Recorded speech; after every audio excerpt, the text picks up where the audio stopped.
একটা তিলা পাখি। পাখিটা খুব অসাধারণ একটা পাখি, কিন্তু ওর মাথাটা ছুলে গেছে, চামড়াটা। ওকে একটি লাল পাখি আক্রমণ করেছিল সেদিন শিকারে দেওয়ার সময়। কিন্তু এত আঘাতের পরে দেখছেন কিভাবে ডাকছে ও। অসাধারণ একটা পাখি ও, খুবই ভালো শিকারে। এই যে আমার আর একটা তিলা বাচ্চা মাত্র ডাক উঠতেছে ওর। এই হচ্ছে আমার লাল ঘুঘু, রাজ ঘুঘু যেটা বলে। এটা মাত্র ডাক উঠছে, ডাকতেছে ভালোই। কিছুদিনের ভিতর ওকে আমি শিকারি খাঁচায় ঢুকাবো আর ওকে দিয়ে শিকার করব। এই হচ্ছে আমার একটা দোলে ঘুঘু। ও ডাক মোটামুটি ভালোই ডাকে। ডাক পুরোপুরি ক্লিয়ার হয় নাই গলাটা, কিন্তু মোটামুটি ভালোই ডাকে। এই হচ্ছে আমার আর একটা দইলা ঘুঘু।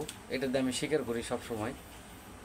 ওর মূলত ওর মর্টিং হচ্ছে, তো লোম ঝরতেছে, যার জন্য আমি ওকে দিয়ে শিকার করতেছি না, আপাতত অফ রাখছি। এই হচ্ছে আমার আর একটা রাজঘুঘুর বাচ্চা। এও ডাক ধরছে, মোটামুটি ভালোই ডাকে এখন। একে দিয়েও শিকার করবো কিছুদিনের ভিতরে, শিকারের খাঁচায় করবো। ওই হচ্ছে আমার আর একটা তিলা ঘুঘুর বাচ্চা। এও মোটামুটি ভালোই ডাকে। আশা করি 2-1 মাসের ভিতরে একে দিয়েও শিকার করতে পারবো আমি। এ হচ্ছে আমার আর একটা তিলা পাখি। এই পাখিটা হচ্ছে জংলা একটা পাখি, এটাকে আমি প্রায় 7 মাস যাবৎ বন্দি করে রাখছি। একে দিয়ে মোটামুটি 15-20টার মতো পাখি আমি শিকার করেছি। এ হচ্ছে আমার আর একটা পাখি, অসাধারণ একটা পাখি। এটাতে আমি প্রায় সবসময় শিকার করি। মোট 9টা পাখি আছে আমার কাছে বর্তমানে। আরও পাখি ছিল, কিছু পাখি আমি সেল করেছি।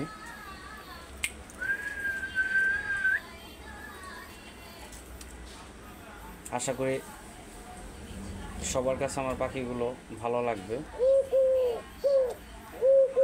পাখিগুলো খুবই ভালো। আমি আসলে শখে পাখিগুলো পালি। এটা আমার এক ধরনের নেশা, এটা আমার পেশা না।